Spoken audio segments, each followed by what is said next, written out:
Bravo, Gynax. Bravo. You may wonder why I'm starting off this review with so much praise. But is it praise? Or is it just thinly laced sarcasm to mask ever-spewing amounts of bullshit? Because hey, negative reviews are always fun, but especially when there's a rabid fanbase ready to pounce on any sliver of negativity that someone, perhaps myself, may place on their favorite work of art. Tengen Toppa Gurren Lagann is one of those anime shows that is balls to the wall amazing. But only if you decide not to take it seriously. If you decide to put this show under a microscope and analyze its inner workings, you will inevitably be disappointed. Sure, I mean, like you could put on some hoity-toity brainy specs and say things like, well, obviously Gurren Lagann represents an attempt by the creators to bring back manliness into the mech genre, to correct the wrongs of some of the more recent entries and restore it back to the manly perfection it once was. Yeah, that's not gonna work either, because Gurren Lagann is all mindless fun, with no hidden objectives. Like, I suppose you could just label it as dumb, and technically I can't really argue with you there, but I feel as though that's not the correct word with which to describe this show. In fact, I don't actually think a proper word actually exists, because Gurren Lagann is very stupid, but surprisingly effective. So combine those words and you get stufective. Add an adverb in front of it and now we have super stufective. Hold up, anime battle of the century. Gynax uses Gurren Lagann, it's super stufective. Anime fans everywhere black out losing money equivalent to the show's DVD box set. Please collect your free t-shirt and cat ears at the door because you are done. But I'm not. Hell, I'm only just getting started. Ladies, gentlemen, and others, my name is Arcada, and welcome to Glass Reflection. Today, a review that has been a long time coming. Some might have even believed that I would never get around to reviewing this show. And to those people I say, just who the hell do you think I am? Today we're looking at Gurren Lagann. Let's jam, bitches.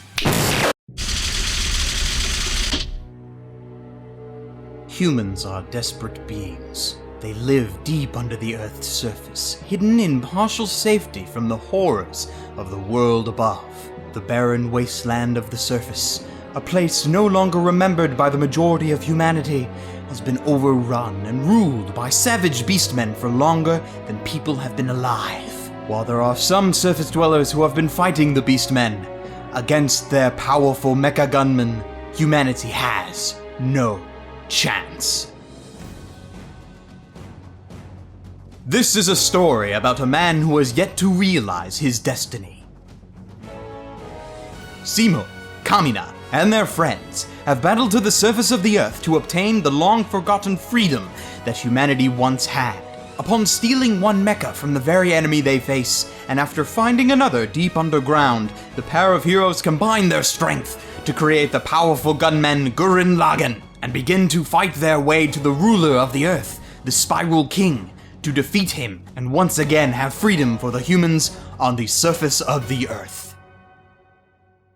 Pretty epic, huh? Granted, that's only half the story. Further arcs have the cast face greater and greater challenges on a monumental scale. The difficulty of each battle that the characters face end up getting multiplied by factors of 10 every single time. And it just keeps growing more and more grand in scale until it reaches ludicrous levels of insanity. Because when your super powerful robot fighting move involves throwing galaxies around, you've gone too far. But hell, this is Gurren Lagann. There is no too far. The overall story is fairly simple. Determine the next goal to free humanity, beat the living shit out of that goal, and find a new goal. It's very much a explosions fix everything kind of mentality, but that's what makes the whole thing increasingly interesting. The only downside plot-wise to the entire show is that for a few episodes in the middle after the story pulls a time skip and jumps ahead a bunch of years, they actually try to be serious for a while. They bring in things like the human condition and differing opinions on what's right for humanity, la-di-da-di-da, and it really starts to drag things down a crap ton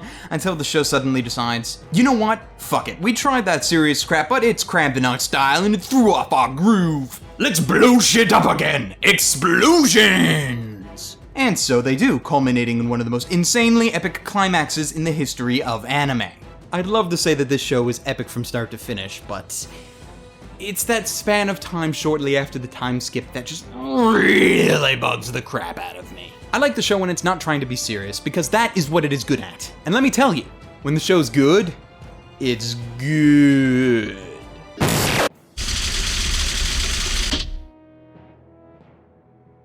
What I like about the characters in Gurren Lagann is how, while a lot of the time they appeal to typical anime character tropes, they also have some of the best character development that I can name off the top of my head from any anime. The main protagonist, Simone, is a perfect example of this. He starts off as weak, whiny, and afraid, not someone you would want to lead the fight for humanity, a fact which many other characters like to bring up in early parts of the series, but by the end of it he grows into a more likable, brave protagonist who we can cheer for. Kamina is the epitome of manliness, taking on the role of the badass older brother. While he's not around for the majority of the series, the effect that he has on the rest of the cast, and even the viewer, is phenomenal. He may be reckless and pig-headed, but he can also be deadly serious and selfless when he needs to, easily becoming the fan-favorite character of the entire show. Yoko, despite visually being the show's typical fan service girl, also has the ability to hold her own. While the others can only seem to fight gunmen with other gunmen, Yoko has absolutely no problems facing off against opponents with nothing but her wits and her rifle. Yeah, some may see her as nothing more but a pair of tits on the screen, but rather than just leave it at that, her creators treated her with respect. And honestly, there's nothing more badass than treating a woman with respect. The supporting cast is rather large actually, with a band of colorful characters to help flesh everything out. And the only one I ever had a problem with was Rossiu, who was one of the reasons why I hated the show during that middle serious bit, but alas, spoilers. Besides him though, the secondary cast was wonderful, albeit a little simple at times.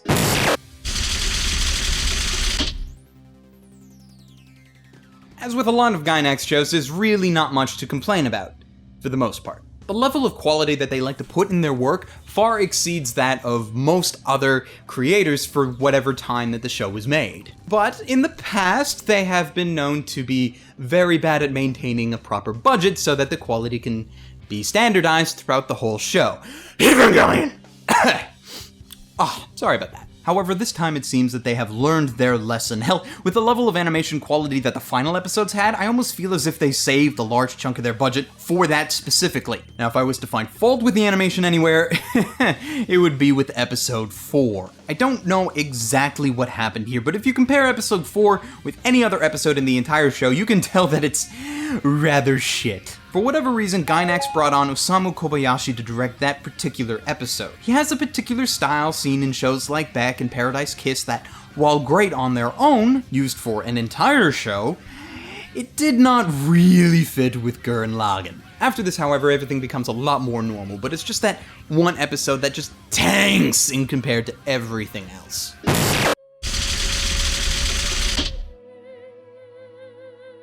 I'll be honest, most of the soundtrack really didn't do too much to me. With the exception of one musical track that they use at the beginning of every episode to recap the story thus far, the soundtrack was rather meh. I would be amiss not to mention, however, the musical extravaganza known as Libera Me from Hell. It is a song that plays during the show's final episodes, and I will admit, it is a very remarkable song.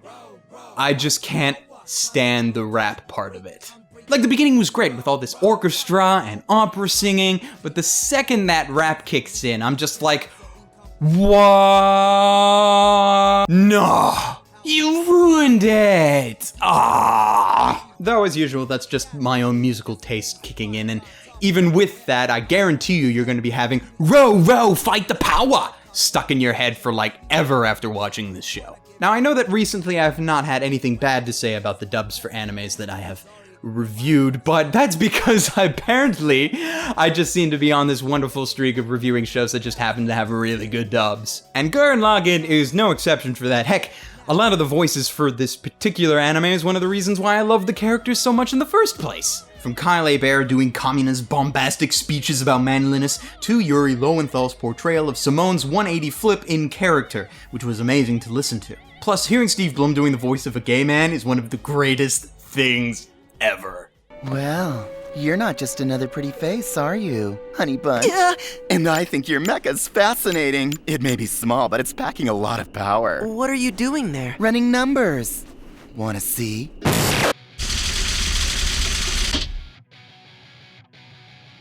There are anime out there that exists where you really need to turn your brain off in order to enjoy them properly. And this is one of them. It doesn't make you try to think about its deep storyline or compelling narrative. Its selling points is its complete insanity! And its over-the-top way of doing things. And that's what makes it brilliant popcorn material. Its flaws are few, but noticeable. The plot does this time skip thing at about the halfway point. While it does make sense in the grand scheme of things, it leads to one of the less entertaining parts of the show.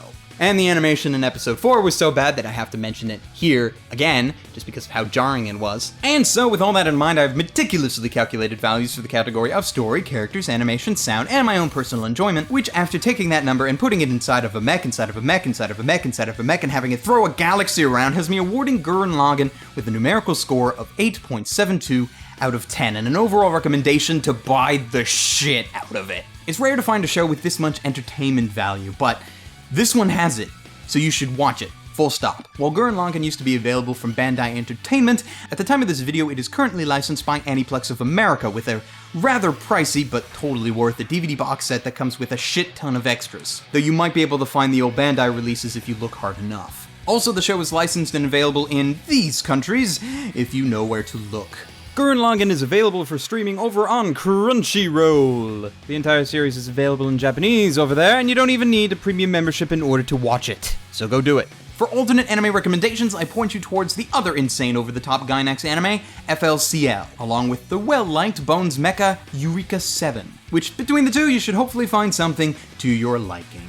And with that, I leave you. Until next time, ladies, gentlemen, and others, stay frosty.